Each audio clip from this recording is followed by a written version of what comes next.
ابھی ابھی اوپر پڑھا گیا یہ سوال ایک بار میری بہن نے مجھ سے پوچھا تھا۔ اسے خوبصورتی سے لفظوں کا چناؤ کرنا نہیں آتا۔ عربی میں بھی دعائیں اور اذکار یاد ہیں لیکن مہارت نہیں۔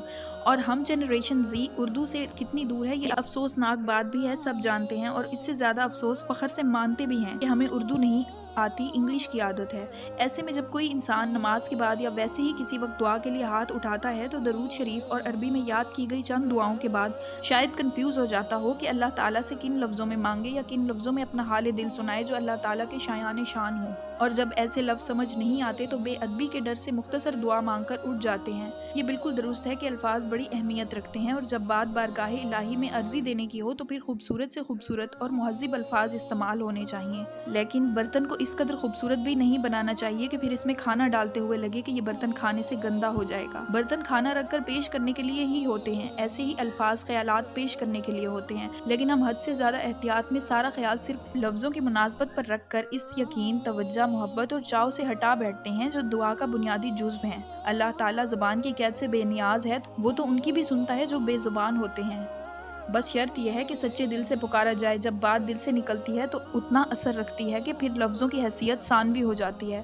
یہ بات بالکل درست ہے کہ ہمیں اپنی زبان نہیں بھولنی چاہیے، لیکن اسے اتنا مشکل بھی نہیں بنانا چاہیے کہ انسان پہلی منزل پر ہی گھبرا کر قدم موڑ لے کہ میں نہیں سمجھ سکتا۔ شروعات آسانی سے بھی تو کی جا سکتی ہے۔ جیسے میں اردو رائٹر ہوں، میں چاہوں تو بہت آرام سے نہایت خالص اردو لکھ سکتی ہوں، لیکن میں نہیں لکھتی کیونکہ میں جانتی ہوں کہ وہ صرف چند لوگ ہی سمجھ پائیں گے۔ کچھ کو ڈکشنری کھولنی پڑے گی اور کچھ اس زحمت سے بچنے کے لیے اس بات کو ہی نظر انداز کر جائیں گے جو آسان لفظوں میں کی جاتی تو شاید ان کے کام آ جاتی۔ لہٰذا میں روزمرہ میں استعمال ہونے والی آسانی لیکن درست اردو کے استعمال سے کام لیتی ہوں کہ ہم نوجوانوں کا کم از کم اردو سے کچھ تو رابطہ بحال رہے جو پہلے ہی اس سے بہت دور ہے۔ ہم اور آپ تو انسان ہیں جنہیں رابطے کے لیے زبان کی ضرورت ہے، لیکن اللہ تعالیٰ تو لفظ زبان پر آنے سے قبل ہی جانتا ہے۔ زبان پر وہ الفاظ لا کر در حقیقت ہم اپنے دل کا بوجھ ہلکا کر رہے ہوتے ہیں۔ ایسے میں زبان کا مزید بوجھ لینے کی ضرورت نہیں۔ دعا مانگتے ہوئے آپ کو آپ کے لفظوں کے چناؤ سے جج کرنے والا کوئی نہیں ہوتا، یہ بس آپ کا اور اللہ تعالیٰ کا معاملہ ہے۔ وہ اللہ تعالیٰ جو بہت رحیم ہے، سنتا ہے، جانتا ہے، جو آپ سے ایک پل کو بھی بے خبر نہیں۔